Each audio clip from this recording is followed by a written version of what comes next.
What is masculine and feminine energy? In my words? In your words, yeah, to you. Well, it's kind of like your last video. How do you use words to describe it? But masculine energy is linear. It's about moving forward, getting from A to B, doing. It's the doing. And feminine energy is the being. It's internal alchemy. It's being with your internal world, your intuition, your knowing, just your essence, who you are, the unfolding. And so it's not so much a straight line, linear, like A to B. It's a spiral of coming back to the same place, you know, the present moment, and noticing what's here and allowing that to be and to blossom, to continue to unfold. So it's really a spiraling inward or spiraling outward and expanding. Where did you hear about feminine and masculine energy from? I don't know where I first heard about it, but I know that there was a new level of awakening during quarantine when dear soul sister Malia, she suggested reading 3 books that were her favorites, and I asked which one would she recommend to read first, and she suggested Wild Feminine. And only like first chapter in, second chapter, it was just groundbreaking for Ray and I. Really using those metaphors and visuals of the spiral or the cauldron for the feminine energy. And in the book, she describes it as a cauldron because it's like you have all these ingredients that make up who you are, and it's that internal alchemy or transmuting or transforming that happens inside, and that's the feminine. And that's completely different. Like a cauldron is not the same as a train that's going from A to B. Like you can't compare a train being effective and a cauldron being effective because they're both effective in completely different ways. They're both doing their purpose in different ways. And so that explanation of masculine being the linear, I'm like pointing to right where to go at the same time. Did I read the wrong time? We're going to that Tim's on top of the hill. The masculine being how do we get from A to B? How do we get to this coffee shop we're going to? And the feminine touching in like, do I want a coffee right now? What am I going to order? And then listening to my body intuitively. And so when I heard that masculine is really the linear, moving forward in time and space, like, you know, the day moves forward, the clock moves forward, months move forward, and then the feminine is the quantum realm. And so it's really the living in the space of knowing that it's the eternal present moment. It's what's right now, which can be simultaneously, you know, now you can be impacted by the past, impacted by the future. there can be infinite possibilities of what will unfold. And it's that remembrance and remembering that we are also in this quantum realm at the same time, that's the feminine.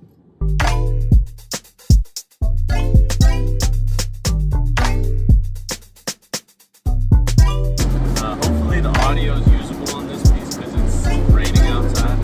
What we've come to realize about our own patterning is like when we get stuck, your mind goes into...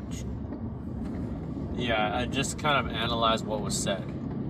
It's very much about the conversation itself. the specific words. Yeah. She said this. She asked this question. Yeah. I asked this question, I didn't get a response. Yeah. That contradicts what you said a minute ago. Yep. And so it's like very, like he's drawn it out for me, and it's like a flow chart. It's like this question was asked and I'm trying to answer it, but then also you asked this question, so I'm holding that question, but I'm also confused by this question, and then you didn't do this, so then I think you're contradicting me because you said back here. And he's like holding all of that map in his head. Yeah, in computer science we call it state diagrams. It's like for state machines. It's how things can get solved in a machine, basically. So while that's going on in his head, I am very patterned. Well, I want to practice quantum linguistics, scrambling time and confusing my subconscious. In the past, I was very patterned to spit out words that I wasn't really even conscious of what I was saying. So as an example, I was saying to him like, oh, you know, I was just watching a video and Naomi Love mentioned that like when you get little distractions in the video, you know, we're just in the village and the village is loud, so if someone joins a Zoom call and their mic is on and they're bumbling around like we're in the village, you know, those things happen.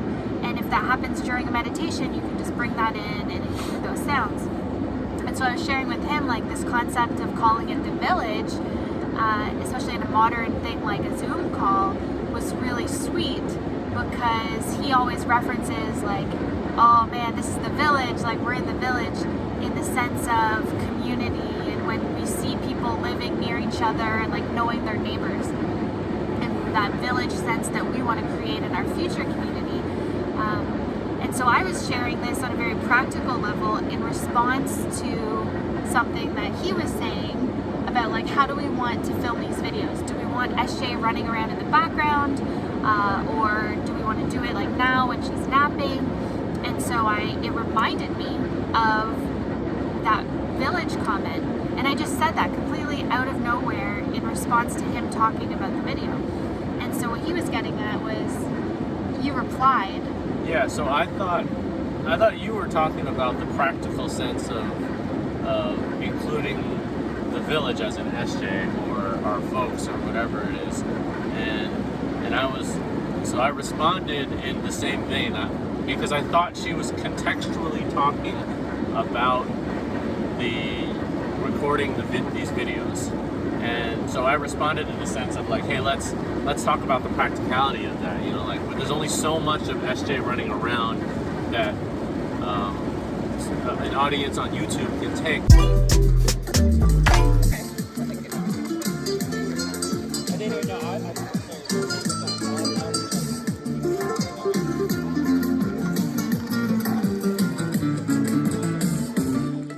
And so we can have some of SJ running around, but if she's taking over the whole video, then that wouldn't work, right? So I was responding on that sort of practical level, but I think contextually you were in a different place, right? Contextually you were more like, isn't it so sweet that Naomi mentioned something that you are really, you know, that you've mentioned a lot, that you're really passionate. And so hers was contextually not related to the same vein. It was sort of like an offshoot, right?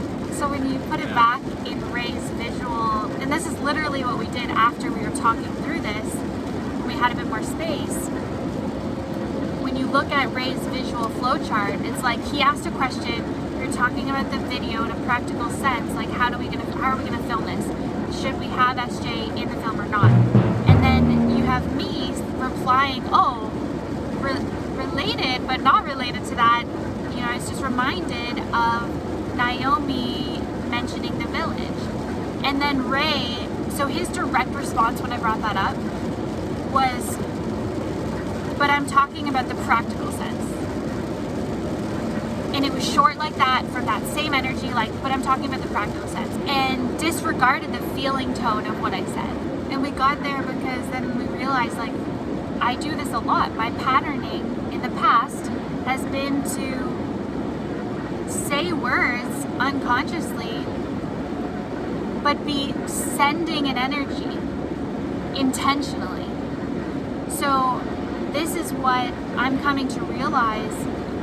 Those who really identify with the feminine energy, we're not talking clearly because the words we're saying aren't congruent with the energy we're trying to send. So we might be saying like, you should do this, but really what we're feeling is, I'm scared, and can you be with me in this moment? And that's not congruent. They're not aligned, because we're saying something that then to a mind like him, which is very masculine, he hears you should, and then he's being told what to do. And when he looks at that in his flow chart, he's like, someone's telling me what I should do. Do I want to accept that or not? No. And then he disconnects that line and says, I'm not going to accept that. And then he's turned off. When really, what I'm sending energetically is, hey, I'm really scared here. I'm uncertain and I'm insecure, so I'm telling you what to do because I don't even know what's going on for me. And then if Ray taps into his feminine, he, instead of looking at the surface level words that I'm saying, can drop his map and just feel into what I'm energetically saying. Because that's my pattern. Right. Yeah, my patterning is to just focus on the words. It's very problem solving, because I thought we were, okay, let's solve this problem about how we're actually going to film this thing, right? And you know, it changed. Well, first of all, it's not about problem solving. Sometimes it's about problem solving, but in that moment, it wasn't about problem solving. In that moment, it was like, oh, let's receive this energy that she's giving me. I don't think you were very fair to yourself, because what you said actually did indicate that sweet feeling tone. I just put it into the context of what we're speaking about. Conversations can go anywhere they want to, right? And that's fine, but sometimes I get annoyed. I'm like, we were talking about this. We were talking about it. Let's keep talking about this. Let's keep talking about this until we finish talking about this. Let's finish our chart so we can put a nice big check. I can exit off in my mind map, you know, that we finished talking about this. Yeah, and so, you know, that's my patterning too. What we realized is, like, we do actually have to talk about the practicalities for the video. What do we actually want to do? And that's why it's the balance of the masculine and the feminine, because we do want to produce films and we need structure. We need to go from A to B for a film to actually get done. But in that sense of like conversations being finished, what I love is this language of the feminine in how we speak is circular.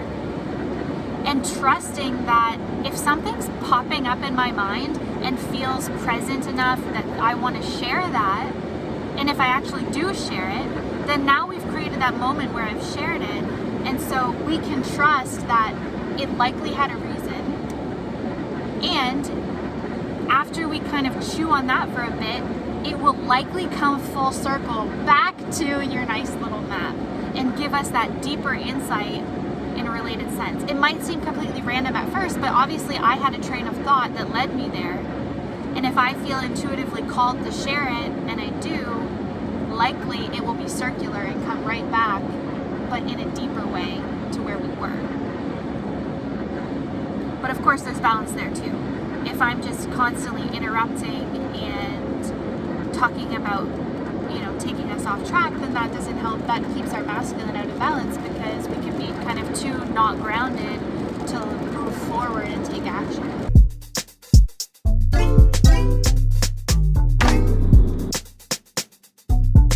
Remember the other day we mentioned nonviolent communication, and from the way that I've learned nonviolent communication. I mean, from the nonviolent communication book.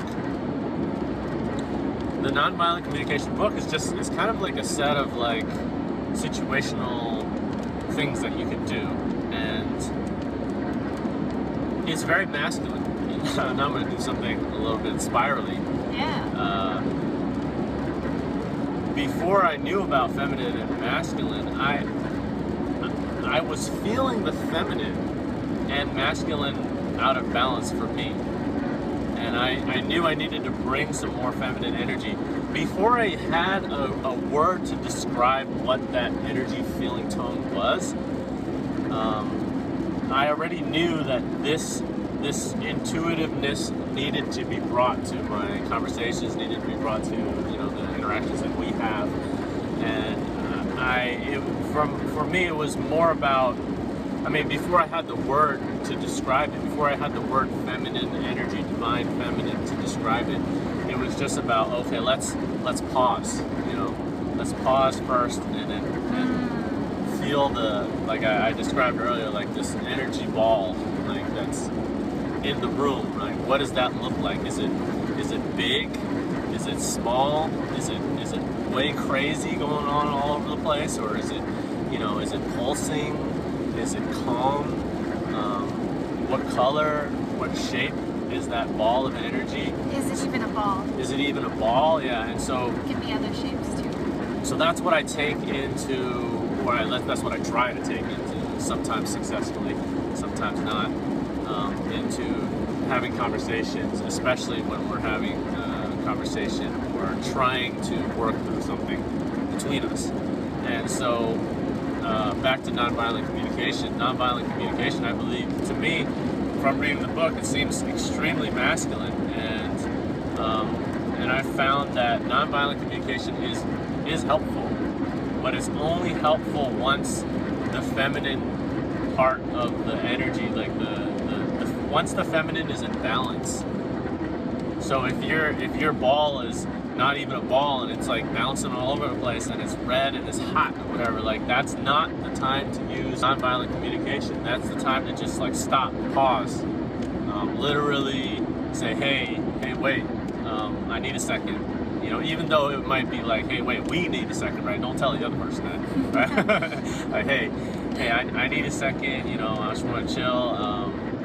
I want to pause this conversation for like 5 minutes and give it time, because then the other person knows you're coming back, right? You can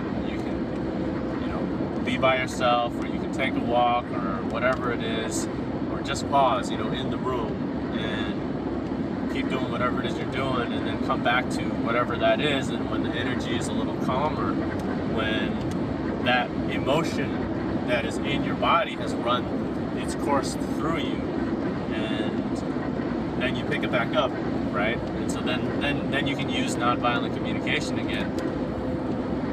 And so I also want to say, conversely, what I found is that when you use nonviolent communication, when the energy is big and fiery and hot and bouncing all over the place, that serves to actually dig grooves deeper into the anger, into the frustration, into the sadness. So instead of talking about what really matters, which, at the end of the day, for the most part, what really matters is the connection between the two people. Like I want to feel connected. I want to feel together with you. But then you start talking about all this other crap. That's just, you're digging your grooves in these mind maps of all these little offshoots, and you're digging them deeper and deeper if the energy isn't right. And so what I found, I used to think, okay, we're in. Am I speaking too much? Good. Okay. I used to think that when we're in a fight, right, we just talk through it, right? We just kind of, let's get down, let's conversate, let's talk until we figured everything. Even the word, you know how I'm saying it. We figured everything out, right? And we can work. And if I want to stop and take that pause, Right. you're like, no, we gotta talk. We gotta talk. We gotta do this. So I've now found that it's more helpful to be on the flip side of that. To instead of do the masculine and then worry about the feminine later. Like so, I used to think, okay, let's talk about everything, and then we can do our emotion practices, either through it or after it. And now I found it's actually better to just pause, to just straight up stop, do those whatever practices that you have for yourself for the feelings and that work in your physical space, that work in your body, emotions that are usually held, in your chest and stomach and your throat and stuff like that. Do that first, and then come to talk about whatever it is that you're talking about. Yeah, because with Ray and I especially, so my patterning is, like, some of my deepest patterning has been this belief that the words coming out of my mouth don't make sense.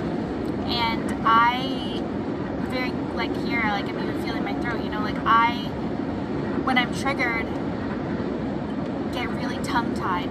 And it feels like this young child who can't come up with the right words. I literally trip over the words with my tongue. They won't come out right. I say it in almost like a young babyish way.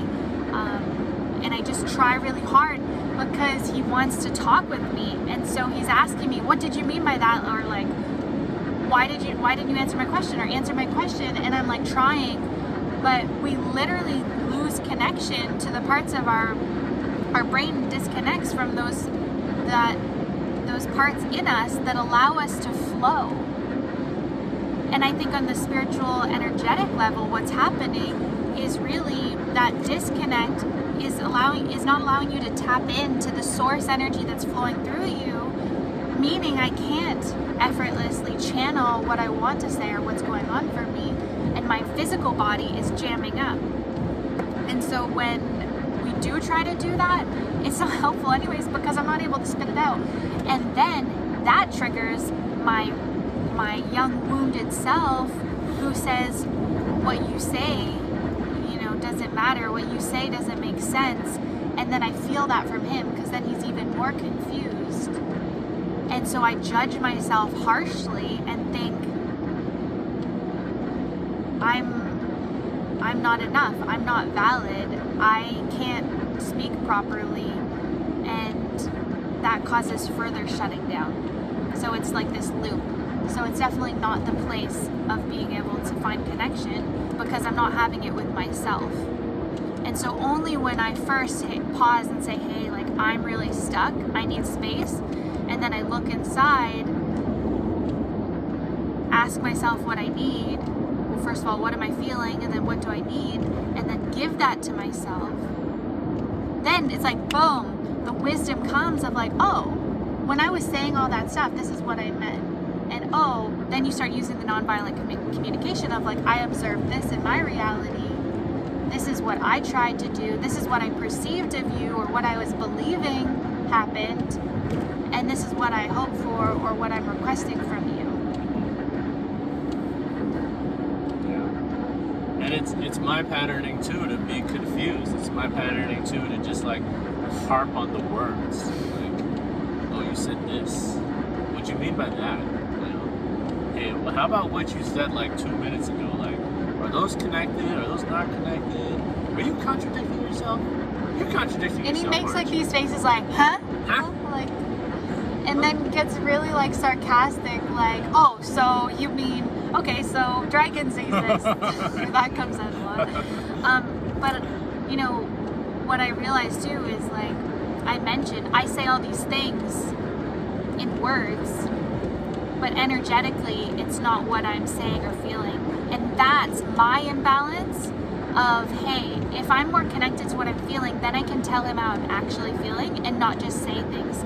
The other day, we were upstairs and with my mom and dad, and we getting some ingredients to make some cornbread, and my mom is choosing to not eat sugar right now, and so I knew as soon as he was asked, like, oh, what are you guys baking? I was like, oh, I hope he doesn't say it, because I know she'll want that, and we were planning to use sugar. And so he said it, and then immediately my reaction was, oh, why'd you have to do that?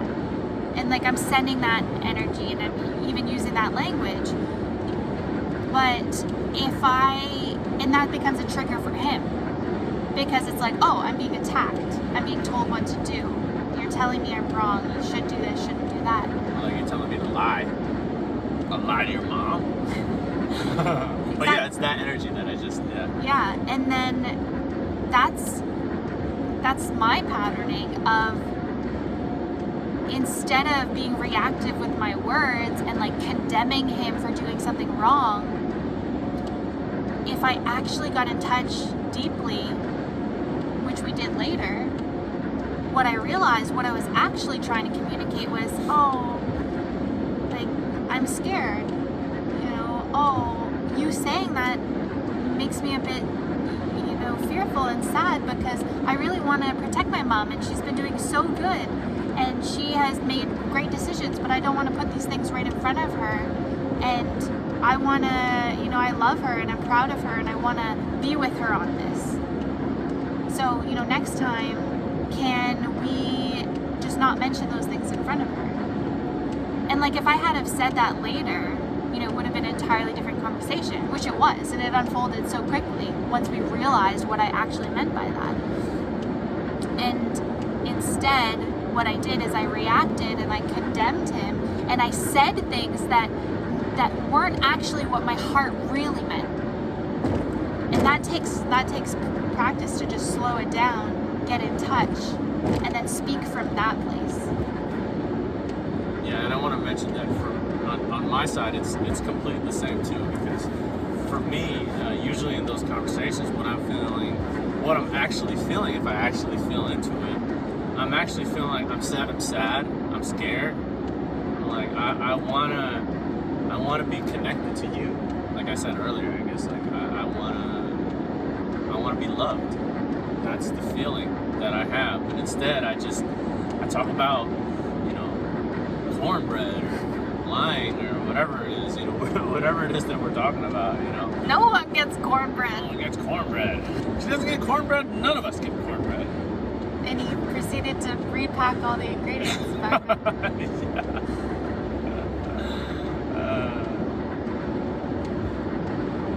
So we need the words, because it's how we move forward. It's how we learn. And like, if Ray and I didn't talk about these things using words and using those mental maps of, hey, what happened? Like, let's go back and look. When I said this, what happened? And what were you feeling like? Like, all of that analysis, that masculine energy, intentionally looking at it like that, allows us to then practice or plan, because masculine energy is planning for next time to do better. It allows us to take a more wise or skillful and loving approach next time. So that's, you know, we bring that in continually. But like Ray said, in those moments, it's like, hey, we gotta drop into the feminine. We don't need words up in this moment. What we need is just to be with, and then we can practice expressing, hey, I'm feeling this. Yeah. And I don't know if this is masculine or feminine, but I suspect it is. I think earlier you mentioned about the feminine is very moment to moment. It's a very like, what's the feeling to right now? Yeah. And later on, or you know, even during, but especially later on, you can, and in my opinion, you should, or we should, I guess. I don't want to say you. You can do whatever you want, but we should learn from them in a practical, masculine way. Mm-hmm. Like what can we talk about that will help us next time? Yeah. And you know, that is masculine. That structure. But it's good. You definitely need both. Yeah. All right. And just to like boil this down, our biggest simple learning is like, if I'm feeling triggered or if you're feeling triggered, when you start to sense that, and basic mindfulness meditation practice is what has allowed us to have that tuning. Like we're really quick to tell like, oh, something's going on. But what we're leaning into and what's becoming really alive for us is like, as soon as we get that, instead of thinking, oh, okay, I'm feeling this, but let's keep talking, it's like, no, let's really feel it and not talk about what that issue was, not talk about cornbread anymore or anything like that. The surface level conversation is not important. Go into, I am feeling this, and it's just I language. I am feeling this. I am feeling this. I am feeling this. Well, I mean, even before that, actually feel it. Yeah, of course. Yeah, like even before saying anything, you gotta actually, because sometimes you think you know what you're feeling, but it's like you don't really know until you it's like deep in there, right? You gotta pause for a sec. So I think the first thing is just to stop, and then that goes with mindfulness, right? It's like,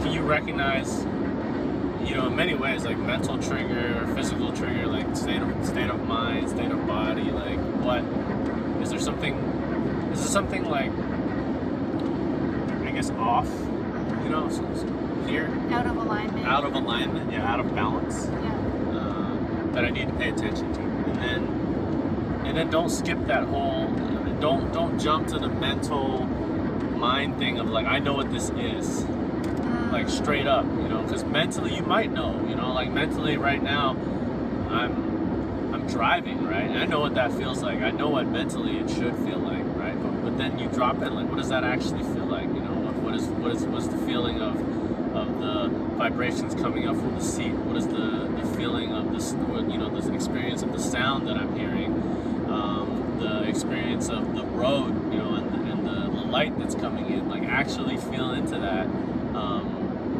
not in your mind, but just experientially. What does that feel like? And then maybe try to come up with a word that you can express that with, right? Yeah. And that comes, you get better with time.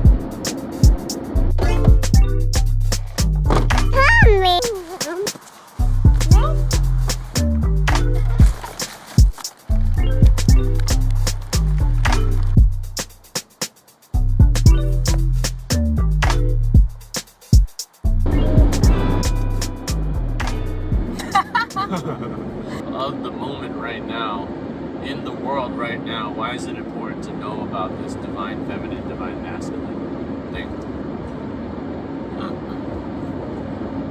Well, as Naomi Love likes to put it,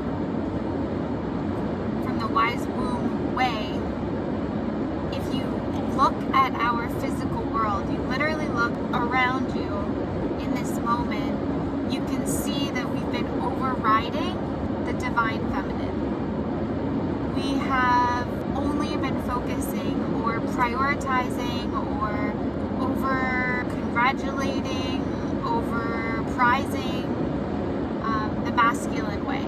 And it shows up everywhere in how we produce things, how we get food on our plate. We make sure that we grow monocrops so that we can produce faster, produce more. We use hormones and whatever kinds of pesticides or products we need so that we can get from A to B faster and more efficiently. That's just food. You can take that to any aspect of our lives. And so from a collective standpoint, we can rebalance, like, what does this intuitively feel right? Does it feel right to rush our food? Does it feel right to have animals in the inhumane ways that we are?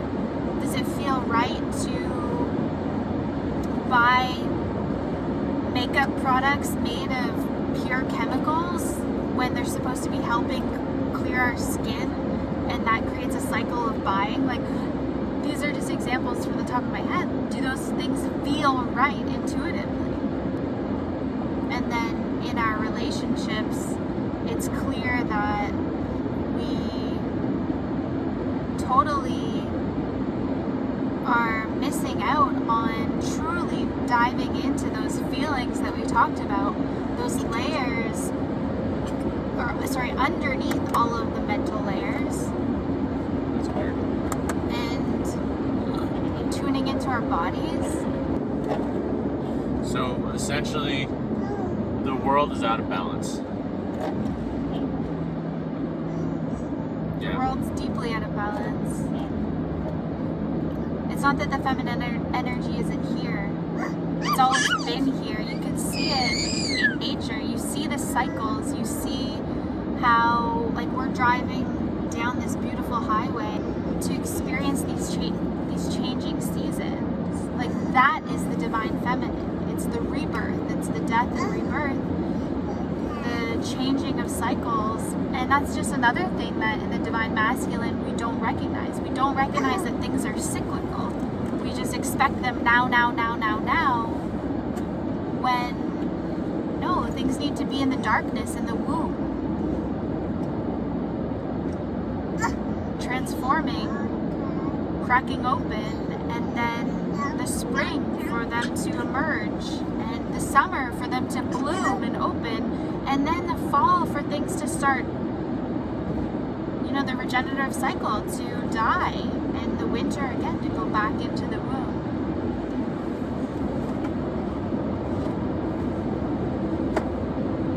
I think that's it.